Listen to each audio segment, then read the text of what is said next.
I'm Tim Brooke. I'm a historian and writer. I moved to Vancouver in 2004, and I've been teaching at UBC since then.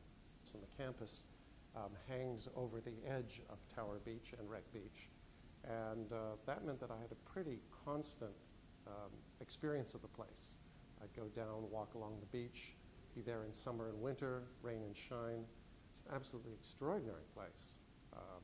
It combines the best of the natural world that you can find in British Columbia with also a lot of historical artifacts as well. The most prominent are the cement towers and pillboxes on the top of the hills that look out towards the ocean.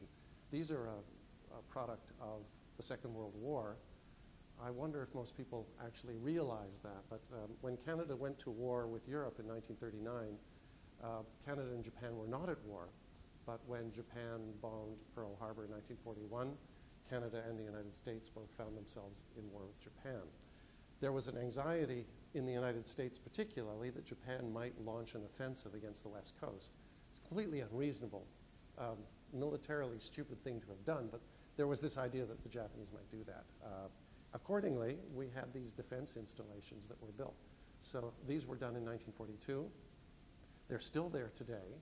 I think it's rather marvelous in a kind of an odd way. Some people might feel that the cement structures interfere with the natural space, but in a sense, there is no natural space anywhere in the world.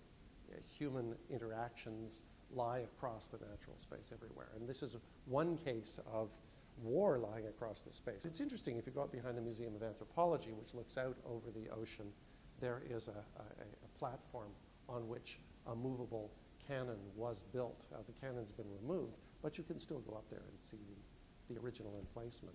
It's kind of an odd thing because right beside that you have the Museum of Anthropology, which is a showcase of West Coast native culture.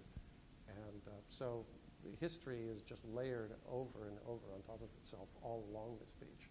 Most people down on the beach maybe don't give this a lot of thought, and that's fine. I mean, history is there for those who want to turn to it and think about the depth that lies underneath the present.